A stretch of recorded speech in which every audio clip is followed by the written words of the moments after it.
So for those of you that watch this channel regularly, you know I had kind of a unique experience with the song Kashmir a few mornings ago and made a little video about it. And so I've been kind of on a Led Zeppelin kick last couple of days and doing some research, looking for things to talk about in the show. And I came across this, actually a few really interesting articles related to physical graffiti, but I wanted to share this one with you.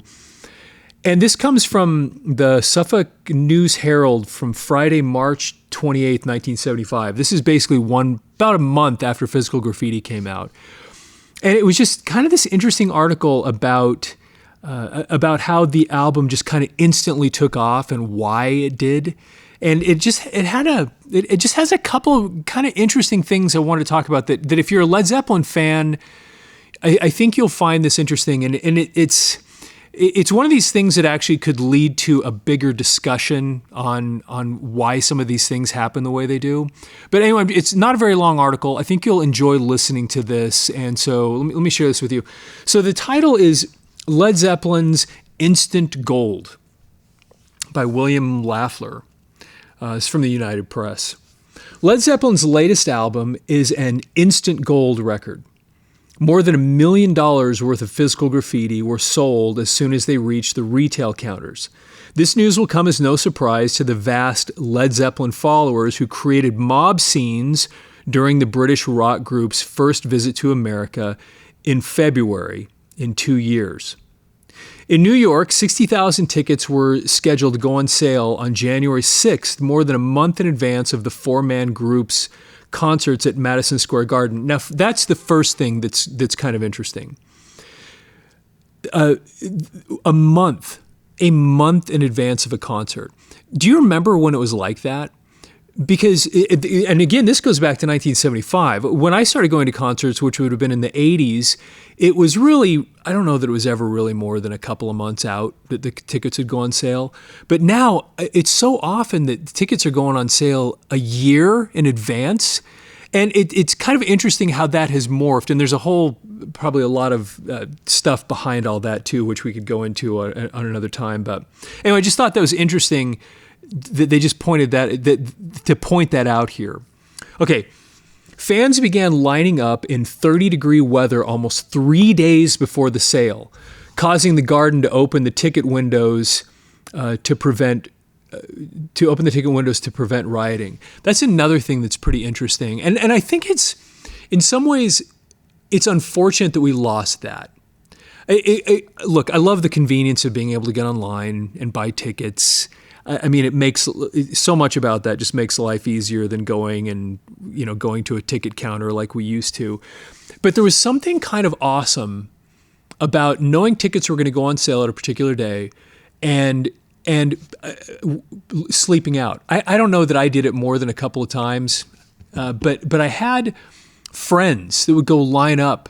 And you'd get some of your friends that you knew were going to go, and you'd give them some money to get a ticket while they were there, and they'd line up a day or two ahead of time, and they'd have these people in tents, in sleeping bags, waiting out there. It was a cool thing, and it even expanded to things like Red Rocks. If you're familiar with that out in Denver, Colorado, it used to be, because most of it was general admission, you would get there.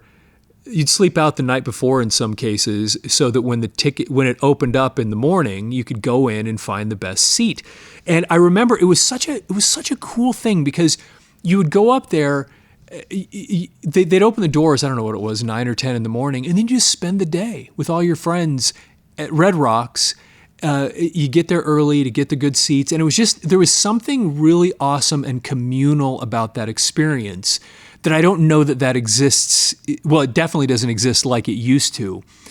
But it's just interesting to think back on this time when that level of dedication to go put yourself in 30-degree weather 3 days ahead of time to buy tickets to go see Led Zeppelin. Just kind of a fascinating thing.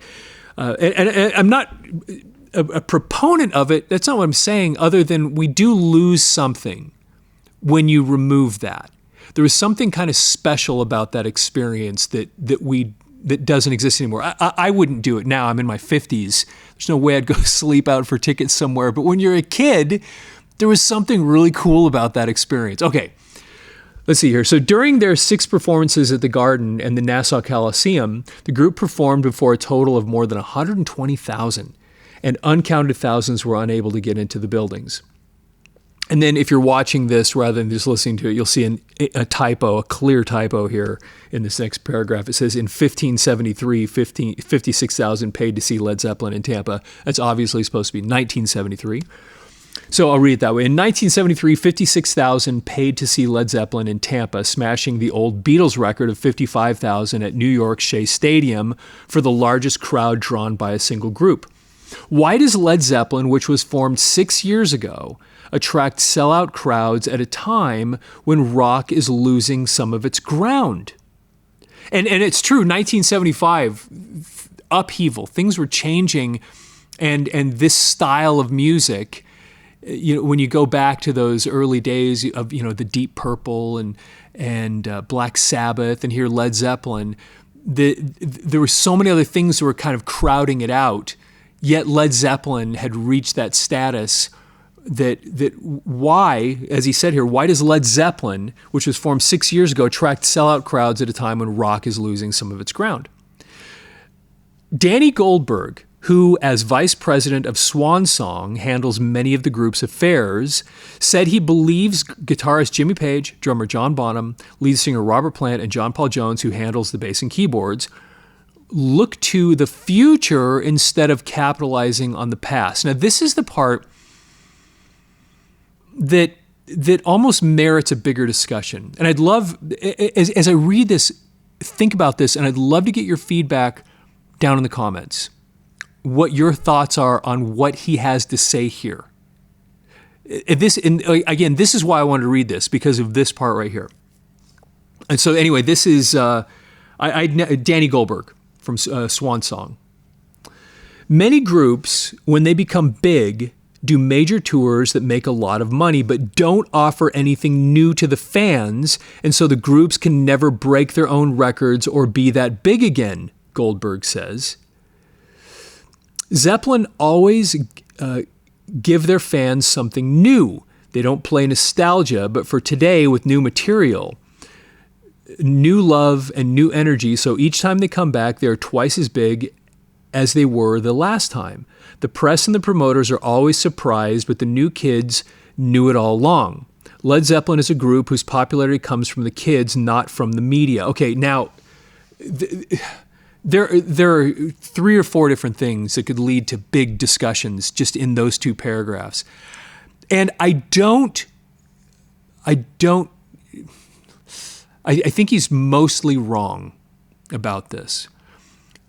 And here's why I say this.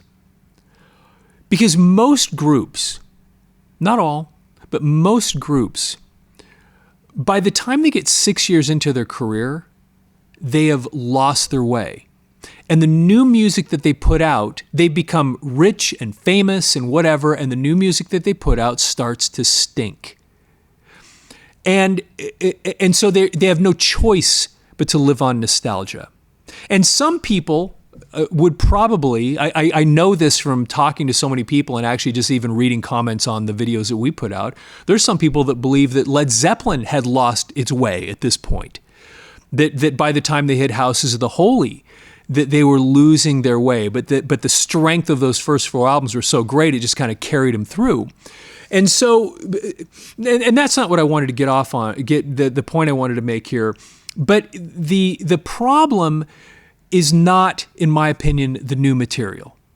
Because most bands, even bands that have been around forever, that are doing that are still out touring, will attempt to put out new music, but it's just not good anymore.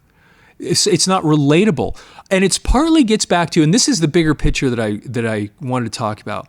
It gets back to, I'm going to break out a Rocky reference right now. It gets back to the idea of the eye of the tiger.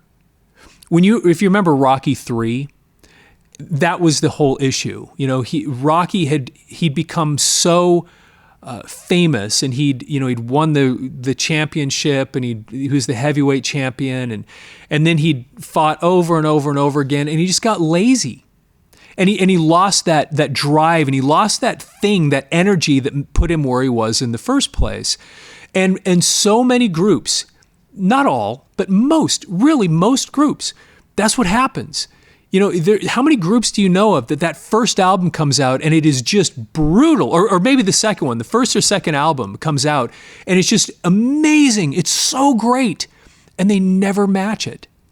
And Led Zeppelin was one of those unique situations where they put out Led Zeppelin 1, which has changed everything. And then arguably Led Zeppelin 2, I would say this from my own personal taste, was better than 1. I thought 2 was actually quite a bit better for my taste than 1. 3, they changed, which is challenging for bands to do because audiences need you to change, but they don't want you to change too much. But somehow they managed to get through 3, and then by the time they put 4 out, well, what we call 4, that's arguably the best thing that they ever did. Now, I used to think that Houses of the Holy was their best album, and that was the 5th one they put out. So it's not. So as he says here, with the point, the guy says many groups, when they become big, do major tours that make a lot of money, but don't offer anything new to the fans, so the groups can never break their own records. And my point is here, I don't think that has anything to do with it, because people try to put new things out, but they just don't put anything good out anymore, or at least people that things that people can relate to.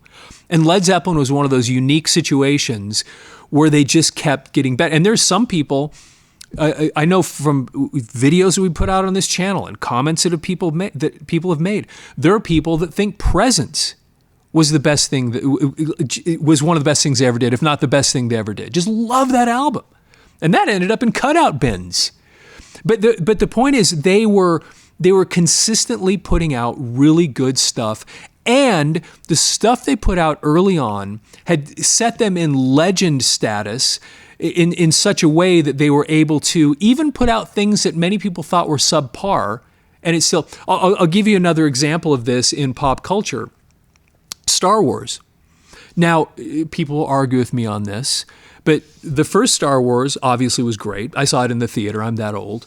Empire Strikes Back, I thought, was better than the original Star Wars. But Return of the Jedi, I don't think it was very good. And I personally don't think they put anything good out since. But everything they put out still will sell because of the strength of those first 2 movies. And so it's not, like he says here, it's not for lack of trying. Bands try to put out new stuff, but the problem is they lose their way. And then it just, so they end up having to do the nostalgia tour where they're just playing all the old stuff. And a lot of these bands don't want to play the old stuff, but that's what people want to hear because the stuff they keep putting out just isn't that great. Anyway, that's such an important issue here. And one of the things also that Led Zeppelin did, and that they kind of allude to here a little bit, and this gets back to Peter Grant, because Peter Grant really understood this principle, and it was to have it really focused on album-oriented rock rather than singles, because Led Zeppelin wasn't about putting out hit songs and singles. They did put out a few singles here and there, but it really wasn't about that. This was about, and he kind of alludes to this, the press and the promoters, I'll read this again, are always surprised, but the new kids knew it all along. Led Zeppelin as a group, whose popularity comes from the kids, not from the media.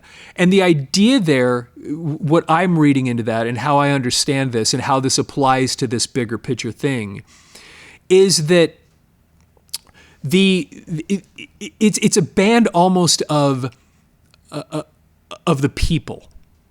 When you have album-oriented rock, where you don't overexpose yourself, because they use that word here specifically from the media. Because what also happens with so many groups is they get so overexposed in the media that the kids, as it were, lose interest. And Peter Grant seemed, as their manager, seemed to understand that from the beginning. Look, we don't want to overexpose ourselves in that way and just keep putting out hit single, hit single, hit single. We want to put out albums, and we want to build this for a groundswell. And if we can get the kids behind us, dedicated to us, then and don't try to go after the singles and sell that way. Go for be a band of the people. Put out albums. And that's kind of the idea here too, where so many groups then, it's not even just about not putting new stuff out. It's the people just get bored with you because they just see you everywhere all the time. And one of the ways they avoided doing this was by limiting their exposure, by not constantly pushing, now we're going to push this song, now we're going to push this song, now we're going to push this song. They just didn't do that. They put an album out. And they even flexed that muscle a little bit with some of their albums, by like Led Zeppelin 4, for example. On the outside of the album, there is literally nothing no writing on the outside of the album that would tell you who the band is. And it was almost like taking that to an extreme in the other direction. Not only are we not going to overexpose ourselves, we're not even going to put our name on the cover of the album. I mean, it's like taking that whole idea and just completely pushing it to the other side. Anyway, I'd love to get your feedback on this because, as I said, there's other things in here to talk about in these paragraphs, but I read that stuff and I thought we need to talk about this. This would be such an interesting topic to go up. So let me finish the article. Physical Graffiti, a 2 LP album, is Led Zeppelin's first recording since May of 1973, when Atlantic issued Houses of the Holy. It contains several numbers which the group featured on its current tour. On In My Time of Dying, a good blues number. Jimmy Page stands out on slide guitar. Other outstanding tracks are Trample Underfoot and Kashmir. Custard Pie is a fast-moving, hard-rocking, foot-stomping type of song, which is characteristic of early Led Zeppelin. I actually remember when I first heard Physical Graffiti, Custard Pie jumped out at me for some reason. And like a lot of people that watch this channel, you weren't aware when Led Zeppelin was famous. I mean, I didn't really discover them until they were gone, till it was over, because it was in the early 80s when I started paying attention to that stuff. I know there's a lot of people that watch this channel that actually saw them in concert many times, but I'm just saying that I was hearing this stuff like a lot of people after the fact. So when I was finally exposed to Physical Graffiti, I remember Custard Pie jumped out. I'm like, that's a killer tune.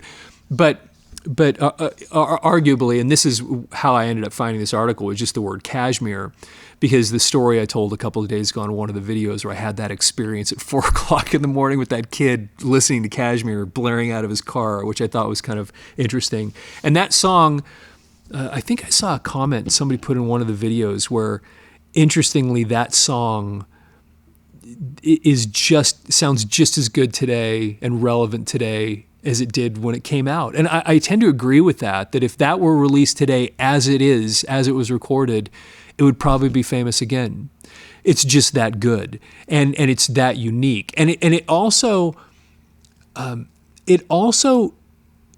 like a lot of Led Zeppelin stuff, does not have the sterility of so much of today's music. There was something really beautiful about the organic nature of recording back then, when you weren't, when everything was not just dialed into absolute perfection. And when you listen to Kashmir, it's perfect in its imperfection. I mean, you listen to the way the mellotron in and of itself as an instrument is an imperfect instrument. The execution of it and what that instrument alone has this feeling of imperfection in it, and it's beautiful in that way. So anyway, I thought you'd enjoy this article, and I'd love to get your feedback on my little ranting there. If any of that stuff makes sense to you, because I really think there's some bigger discussions that could happen on that stuff, and I'd love to get your feedback on that. Hey, of course, if you haven't followed this channel, please follow the channel. Like the video, love to hear your comments, and of course, with that, have yourself a fantastic day.